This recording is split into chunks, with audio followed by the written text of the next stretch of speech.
कथा जो है वो हृदय के दाह को, हृदय के ताप को नष्ट करने वाली है। तब कथा मृतम तप्त जीवनम, जिनका जीवन तपा हुआ है, संतप्त है, उनके जीवन को शांति देने वाली कथा है। माता सती कथा सुन रही हैं, पर उन्होंने देखा कि आसमान से विमान निकल रहे हैं।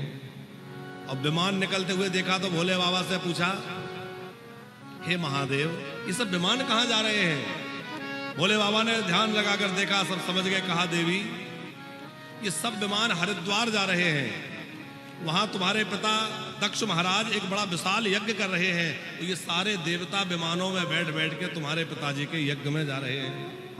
तो इतना सुनते ही सती माता बोली, पर हम लोग क्यों यहाँ बैठे? अरे जब पिताजी यज्ञ कर रहे हैं तो हम लोग भी चले। भोले बाबा ने कहा, देवी चले तो सही, पर कोई चिट्ठी पत्री, कोई निमंत्रण आ जाए। अरे बिना बुलाए नहीं जाना चाहिए। सती जी बोली, बात तो आपकी ठीक है, पर क्या माता पिता के घर भी बुलाने की प्रतीक्षा करनी चाहिए? देखो, कुछ स्थान ऐसे हैं जब बिना बुलाए भी जा सकते हैं। कहां कहां? माता जी के घर, माता पिता के घर, गुरुजी के घर। गुरुजी के यहाँ कोई उत्सव हो रहा है, आश्रम में कोई उत्सव हो रहा है, तो जरूरी नहीं है निमंत्रण आए तो ही जाओ। माता पिता के यहाँ कोई उत्सव हो रहा है, कोई आयोजन है, बिना बुलाए पहुंच जाओ। अपने मित्र के घर कोई उत्सव हो रहा है, तो मित्र के यहाँ बुलाने की प्रतीक्षा मत करो। हमारा जो स्वामी है, मालिक है, वो बिना बुलाए भी यदि उनके घर में कोई कार्य है, उत्सव है, तो हमें पहुंच जाना चाहिए। तो माता पिता के यहाँ, गुरुजी के यहाँ, मित्र के यहाँ और राजा अथवा स्वामी के यहाँ बिना बुलाए भी चले जाना चाहिए।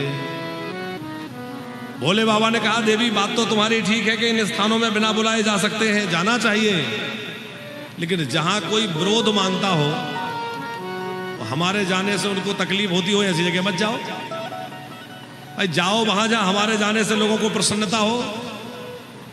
आवत ही हर से नहीं नैनी नैनी सने, और तुलसी ना तहां ना जाइए चाहे कंचन बरसे। हमारे जाते ही लोगों का मुंह बन जाए, मूड ऑफ हो जाए, ऐसी जगह क्यों जाना? अरे जाओ वहां जहां हमारे जाते ही लोग प्रसन्न हो जाएं। तो सती जी ने कहा, ये आपने कैसे सोच लिया कि हम जाएंगे और पिताजी प्रसन्न नहीं होंगे?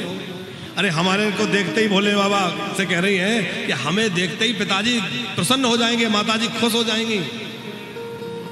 आज भोले बाबा ने वो प्रसंग सुनाया, देवी तुम्हें पता नहीं है, तुम्हारे पिताजी मुझसे शत्रुता रखने लगे हैं। शत्रुता? क्यों? आपने क्या बिगाड़ा? तो भोले बाबा ने सुनाया, वो देवी एक बार हुआ ऐसा कि ब्रह्म सभा में बड़ा उत्सव हो रहा था। तुम्हारे पिता दक्ष प्रजापति जब प्रजापतियों के नायक बने, सभा में सब लोग बैठे थे, तुम्हारे पिताजी आए, सब उठ के खड़े हो गए, मैं खड़ा नहीं हुआ। अब मैं तो इसलिए खड़ा नहीं हो पाया कि मुझे कुछ पता ही नहीं लगा कि कौन कब आया, क्योंकि आंख बंद थी, ध्यान लगा था। तुम्हारे पिताजी को लगा मेरा अपमान हो गया, अपने आप को अपमानित मानते हुए उन्होंने मुझे श्राप दे दिया कि तुम्हें यज्ञों में भाग ना मिले, तुम्हें देवताओं के साथ यज्ञ भाग ना प्राप्त हो। अब आप जरा विचार करो, इतने दिन पहले दक्ष महाराज ने शंकर जी का अपमान किया था और श्राप दिया था, पर भोले बाबा ने आकर के सती जी से उसकी चर्चा नहीं करी। आजकल की बात होती तो थोड़ा सा इधर उधर हो जाए, और इतना हो जाए कि घर के लोग ब्रेकफास्ट कर लें और दामाद जी रह जाएं, तो ही पारा गरम हो जाता है। अच्छा, ऐसा स्वागत होगा ससुराल में? सब लोग खा के बैठे, हम भूखे घूम रहे हैं। तो ससुराल में आके थोड़ा मामला अलग ही तरह का रहता है, और रहना भी चाहिए, सम्मान और सत्कार की जगह है। पर कदाचित कोई ऊंच नीच हो भी जाए, कोई ऐसी बात हो भी जाए, तो इसका मतलब ये तो नहीं कि जाके अपनी पत्नी से झगड़ा करें कि तेरे मायके में ऐसा हुआ, तेरे पिता ने ऐसा किया ना। भोले बाबा ने जाके सती जी से कभी कहा ही नहीं, पर आज चर्चा निकली तो बात कही कि देखो तुम्हारे पिताजी हमसे नाराज हैं। सती जी ने कहा, कोई बात नहीं है, पिताजी हैं, बड़े हैं, हम लोग जाके मना लेंगे। भोले बाबा ने बहुत समझाया, देवी ऐसे जाओगी तो गड़बड़ हो जाएगी, नहीं जाना चाहिए। तदपि विरोध मान जहां कोई, तहां गए कल्याण न होई। और सती जी का बहुत आग्रह रहा कि देखो हम लोग नहीं जाएंगे तो ये विवाद और बढ़ेगा, हम जाकर के समझा लेंगे। बोले बाबा समझ गए कि होनी बड़ी प्रबल है, इसलिए भगवान महादेव ने सती जी को रोका नहीं और कुछ गणों को भेज दिया। बोले आप लोग जाओ और इनको जो इच्छा है ले जाओ। अब शंकर जी के कुछ गण सती जी के साथ चले। जहां यज्ञ हो रहा है वहां कनखल में पहुंचे, हरिद्वार में गंगा जी के तट पर बड़ा सुंदर यज्ञ वेदी बनी है। तो पहले तो ये अपनी बहनों से मिली सती माता, और बहनें तो बड़ी हंसती हुई मिली। अरे सती तुम आ गई, हमने तो सुना था तुम्हें बुलाया नहीं, चलो बढ़िया किया तुम आ गई। देखो ठीक है नहीं बुलाया तो कोई बात नहीं, पर आ तो गई। अच्छा कुछ लोग समाज में ऐसे होते हैं कि बहुत हमारे अपने बनते हैं, लेकिन बात ऐसी करते हैं जो बहुत ज्यादा चुभे। अब बहनें क्या कह रही है, अरे तुम्हें बुलाया नहीं, अरे कोई बात नहीं है नहीं बुलाया तो। बहनें बड़े मुस्कुराते हुए व्यंग करते हुए मिली। लेकिन सबसे ज्यादा यदि सती जी के ना आने की पीड़ा, यदि दुख किसी को था तो किसको था? सती महारानी की माता जी को। क्योंकि माँ का हृदय बड़ा विशाल होता है, माँ के अंदर बड़ी ममता होती है। और जब भी घर में कोई आयोजन उत्सव होता है तो माँ का हृदय होता है कि मेरी बेटी आ जाए, मेरे दामाद आ जाए, मेरे बच्चे आ जाए। तो माँ के हृदय में तो लगता ही है ना। वो बड़ी दुखी बैठी थी कि ना मेरे दामाद आए ना बेटी आई। और जैसे ही उन्होंने सहसा सती जी को आते हुए देखा, उठ के हृदय से लगा लिया, सादर भाला ही मिली एक माता, सादर भाला ही मिली एक माता, सादर भाला ही मिली एक माता, सादर भाला ही मिली एक माता, अग्नि मिली बहुत मुस्कान, अग्नि मिली बहुत मुस्कान, सादर भाला ही मिली एक माता, सादर भाला ही मिली एक माता, सादर भाला सादर भाला हो, सादर भाला ही मिली एक माता। आदर के साथ केवल मां मिली। अच्छा फिर सती जी को लगा चलो पिताजी से मिले। और जब पिताजी के पास दक्ष महाराज के पास पहुंची तो दक्ष ने देखते ही मुंह घुमा लिया, बात भी नहीं की, ये भी नहीं पूछा बेटी कब आई कैसी हो। अच्छा एक बात ध्यान रखना, जब भी बेटी मायके आए तो उसका खूब स्वागत होना चाहिए और खूब उसको आदर प्राप्त होना चाहिए। क्योंकि जब भी कोई बेटी अपने मायके आती है वो कुछ लेने नहीं आती, वो उस आंगन में अपनी उन खुशियों को ढूंढने आती है जहां खेल के वो बड़ी हुई है, जिस आंगन में उसकी परवरिश हुई है। अपने परिवार, अपने माता पिता, अपने भाई भतीजे, उन सबसे मिलने के स्नेह के कारण खिंची चली आती है। और जब बेटी घर में आए और भाभी का मुंह बन जाए, सर बांध के लेट जाए, अरे हमारी तो तबीयत ठीक नहीं है, तो समझ में तो सब आता है, मगर वो सोचती कोई बात नहीं है भाभी आप बीमार है तो मैं कर लूंगी। लेकिन कभी ऐसा मत करना, क्योंकि बेटियां जब आती हैं और बेटियों के चरण जब घर में पड़ते हैं तो घर का सौभाग्य बढ़ जाता है साहब, घर की समृद्धि बढ़ जाती है। बेटियों के पैर जिन घरों में पड़ते हैं वो घर समृद्धि से भर जाते, देवता प्रसन्न होते हैं। भांजे के चरण, बहनोई के चरण, बेटियों के चरण, महापुरुषों के चरण, ब्राह्मणों के चरण जिन घरों में पड़ते हैं उन घरों में रिद्धि सिद्धि की वर्षा होती रहती है, उन घरों में आनंद बरसता रहता है साहब। और जिन घरों में बेटियों का अपमान होता है, जिन घरों में बेटियों के आने पर लोग मुंह घुमा लेते हैं, मुंह बना लेते हैं, निरादर करते हैं, देवता दुखी हो जाते हैं, पितृ नाराज हो जाते हैं।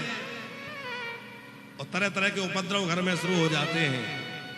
इसलिए देखो, आप सब किसी की बेटी है, सब किसी की बहन है और सब किसी की भौजाई भी है। तो भौजाई बन के कभी ऐसी गड़बड़ मत करना कि जिस दिन तुम मायके जाओ तो तुम्हें भी ऐसी सामना करना पड़े। इसलिए जब भी बेटी आए तो बड़े आदर से मिलिए। लेकिन दक्ष महाराज तो शंकर जी से इतना भारी विरोध ठान लिए थे कि शिव जी के विरोध के कारण दक्ष ने सती जी की ओर देखा भी नहीं, कोई कुशल नहीं पूछी।